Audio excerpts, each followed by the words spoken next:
Sebab perjalanan membesarkan anak autism takkan sama.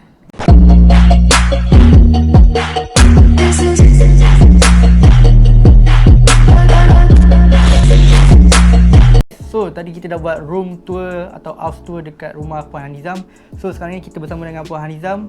So, hi sikit Puan. Hai. Ini kita akan buat satu segmen iaitu pengalaman bercerita tentang topik kita hari ini, anak autism. So, Puan, boleh introduce diri sendiri, nama, Puan punya anak berapa orang.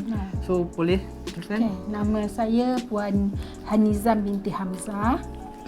Umur 50. Okey.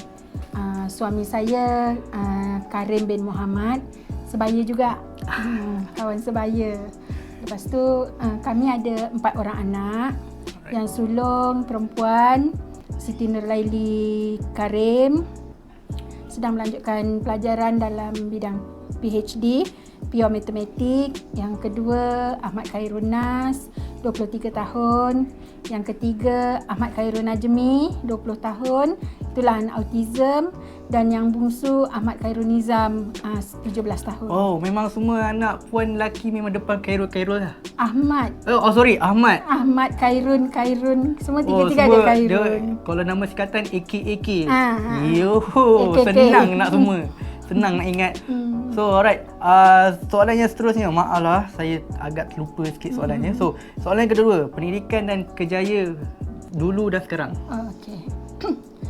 Saya lulusan STPM dari Sekolah Menengah Kebangsaan Teluk Datuk tahun 1989. Okey. Lepas STPM tu saya bekerja kilang selama 2 tahun. Kemudian saya mengajar di Sekolah Kebangsaan Sungai Rawang selama 3 tahun sebagai guru sandaran. Oh, cikgu juga? Pernahlah. Baru saya tahu. 3 tahun. Lepas tu mendirikan rumah tangga, terus berhenti kerja. Tapi selepas kematian anak pertama, saya ada kerja di UEA Marketing. Buat marketing selama setahun. UEA tu kilang buat switchboard. Okay. Buat marketing setahun. Sambil tu memang saya minat menjahit. Alright. Jadi jahitan tu jadi bukan setakat hobi, jadi pendapatan yang dah mampu membesarkan 4 anak hingga sekarang. Oh, kejaya. Itulah kejaya saya sebenarnya. Tu nampak yang kita buat room tour tadi tu, yang mesin jahit tu, itulah tempat mereka mencari pendapatan untuk menyara keluarga. So, okey, baik Puan. So, soalan yang ketiga, boleh cerita sikit tentang latar belakang Najmi, nama, umur dia dan diagnose tu bila Puan tahu yang Najmi ni seorang autism? Okey. Nama penuh Najmi Ahmad Khairun Najmi Karim. Sekarang umur dia 20 tahun. Okay. Dia didiagnose autism pada usia 4 tahun. Oh, 4 tahun. Okay, dia lahir tahun 2000, tapi pada usia 9 bulan, 10 bulan, saya dah perasan kelainan dia. Okay. Sebab tingkah laku dia berbeza dari anak-anak yang lain. Betul. Dari abang dan kakak dia lah. Jadi dari umur dia 1 tahun, saya refer balik dia ke pakar pediatrik. Kemudian 3 tahun kemudian, maksudnya pada usia 4 tahun baru disahkan Najmi ni ada ADHD, ASD, Autism Spectrum Disorder. ASD betul? ASD. Alright. Autism Spectrum Disorder. Okey, iaitu nama dia, nama diagnose Yes, Najmi. si Najmi. Okey. Jadi daripada umur Najmi 1 tahun hingga umur dia 4 tahun tu, selama 3 tahun kami terpaksa berulang-alik ke Hospital Kelang. Okey. 1 bulan antara 4 hingga 8 kali. Alah, banyak tu. Untuk dapatkan pengesahan Pesanan diagnose Najmi. Okay. Sebab masa tu autism ni tak terdedah macam sekarang. Sangat sikit jumlahnya. Sampai Abah Najmi diberhentikan kerja. Allah. Masa itulah kepayahan bermula. Masa dia diberhentikan kerja, itulah kepayahan sebenar bermula. Dugaan, bukan kepayahan. Dugaan sebenar bermula. Alright. So, dan soalan yang ketiga. Dan saya nampak Soalan yang keempat, apakah perasaan dan boleh tak cerita sikit tentang Najmi yang bila saya tahu Najmi masuk surat khabar M-Star Online? Dia masuk surat khabar M-Star Online tu bila saya berkongsi cerita kronologi pembedahan mulut. Maksudnya semasa dia menjalani pembedahan, mencabut 5 batang gigi sekaligus. Jadi proses pembedahan tu, sebelum proses pembedahan tu berlangsung, banyak proses-proses sebelumnya lah. Jadi saya menyusun cerita tu berdasarkan prosedurnya sebenar. Kemudian saya menekankan pentingnya anak autism ni yang ada kawan baik. Macam Najmi, kawan baik dia ialah Lydia Sapura. So pentingnya dia kita bawa kawan baik anak kita walaupun ke Dewan Bedah untuk dia jadi lebih tenang. Betul. Jadi wartawan tu agak tertarik dengan cerita Najmi, dia lalu hubungi saya. Okey, Puan boleh tunjuk sikit Lydia Sapura tu. Kejap. Kejap guys. Okay guys, yang ini nama dia pun Lydia Janura. Dan yang ini Lydia Sapura. Oh, Lydia Sapura. Oh, nampak Najmi ada 2 tau. So ini adalah kawan baik Najmi semasa dalam yang ini yang akak bawa pergi yang ini akak bawa hospital. Hospital. Sebab ini mudah dilentur untuk disimpan dalam beg. Oh, yes betul nampak. Yang ini besar, so tak boleh dilentur untuk disimpan dalam beg. So, okay guys, so apa kalau ada kawan baik tu untuk mereka bawa. So supaya untuk menenangkan di mana saja. Okay. So ada cerita lagi Puan tentang Najmi semasa pembedahan ke atau untuk pengetahuan, semasa selepas pembedahan tu, bila kita ni manusia normal, orang biasa, biasanya kalau cabut 1 batang gigi pun kita akan merasa sangat sakit kan. Tapi apa yang saya lihat pada Najmi, bila dicabut 5 batang gigi, tak ada langsung air mata. Wah. Dia tidak menangis pun. Cuma dia menutup mulutnya dengan wajah kesakitan saja. Menutup mulutnya dengan tangan dengan menunjukkan reaksi sakit tanpa setitik pun air mata. Selepas dia bangun, dah sedar sepenuhnya, dia bangun, dia terus ajak abah dia berjalan ke bilik air. Okey. Begitu kuat sungguh Najmi Okey. So ada lagi Wan, ada cerita lagi yang tentang semasa nak masuk yang Puan cerita kat saya. Boleh kongsikan sikit kepada penonton saya?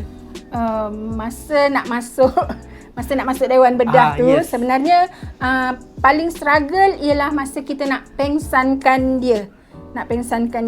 Okey, masa dari ward nak ke Dewan Bedah, Najmi tak nak ditolak atas katil.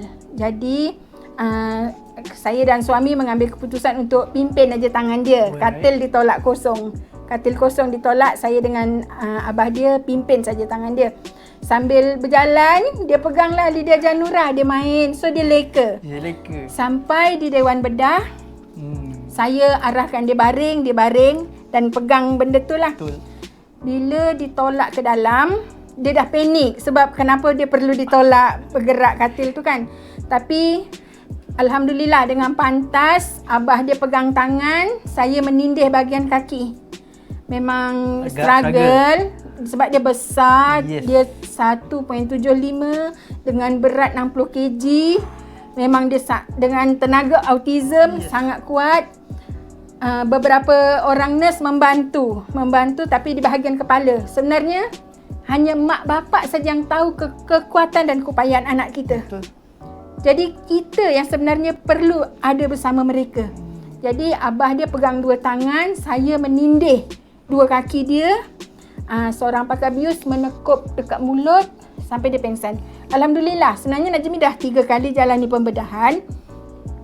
inilah kali ketiga ni lebih mudah dari kali kedua dan pertama untuk dipensankan. Alhamdulillah. Mungkin sebab faktor Lydia ada kot. Ya, mungkin faktor tu satu, kedua dia dah dewasa. Dia dah makin matang. Yes. Okey, so kita pergi ke soalan yang seterusnya. Mungkin ada sebab kenapa dan mengapa Puan selalu post tentang Najmi di laman sosial? Okey. Dari 4 anak, saya jarang post cerita yang 3 orang tu. Pertama, sebab mereka ada akaun FB, IG sendiri. Masing-masing punya. Ya. Najmi non-verbal, tidak berkeupayaan untuk mengetengahkan cerita dirinya sendiri. Kalau betul. Bukan saya dan abah dia yang bantu, siapa lagi? Betul.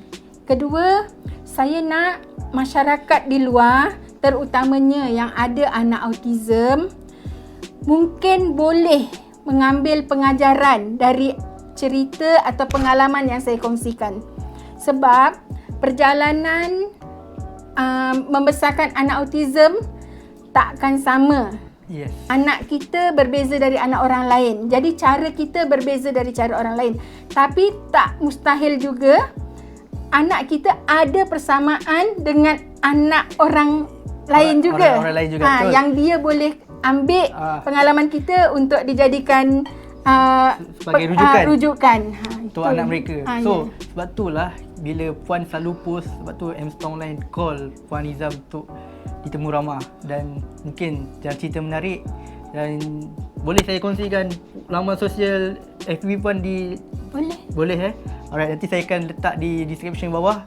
Okay, korang boleh tengok, jangan lupa add. Okay, jangan mengurat sudahlah. Alright, soalan yang seterusnya iaitu dan soalan yang last. Okay, describe tentang Najmi semasa mengajar, semasa swimming dan apa dia punya Puan nampak progress dia, kelebihan dan kekurangan dia. Okey. Najmi ni sebenarnya dari kecil dia suka air. Okey. Dia suka air, suka masuk bilik air. Pernah satu ketika bulan puasa, kalau tak silap saya tahun 2016, satu hari dia mandi 21 kali. Wow. Ya. Masa bulan puasa ya, Puan? Ya, masa bulan puasa. 21 kali dalam masa 24 jam. Saya masa tu sampai tak larat lah nak urus dia ke bilik air. Saya pun tak berapa sihat. Saya sampai rasa merangkak ke bilik air untuk urus dia. Sebab dia tak tahu urus diri. Tapi kemahuan untuk mandi sangat kuat.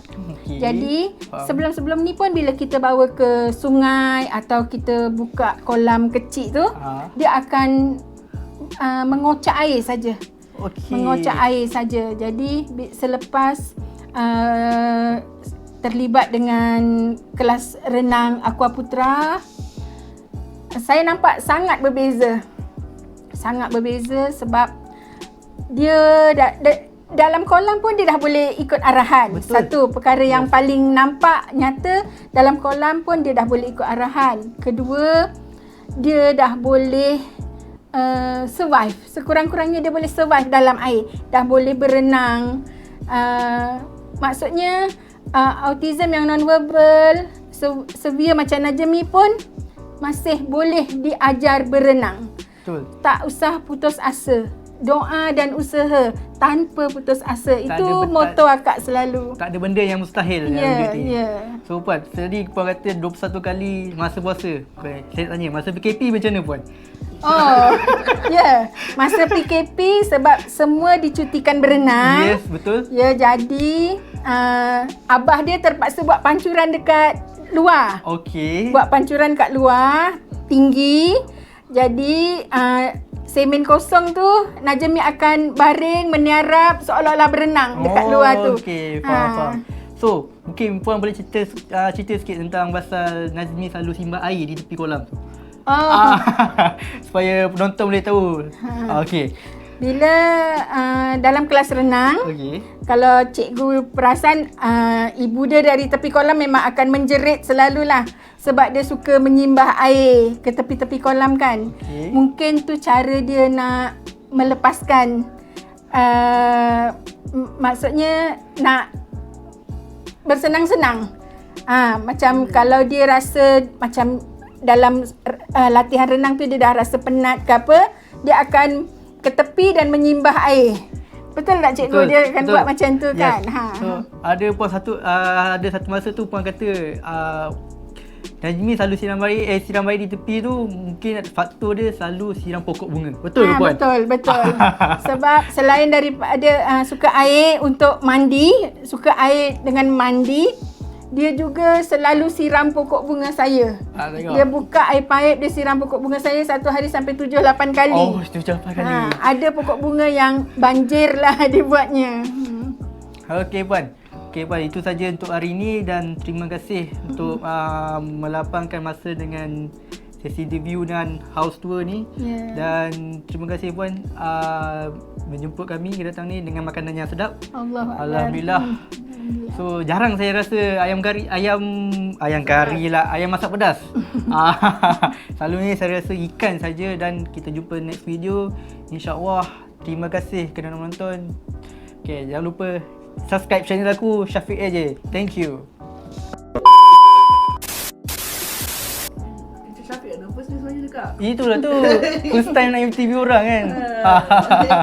Lagi-lagi dia pakai kamera pula. Astagfirullahalazim. Ni belum orang interview dia lagi.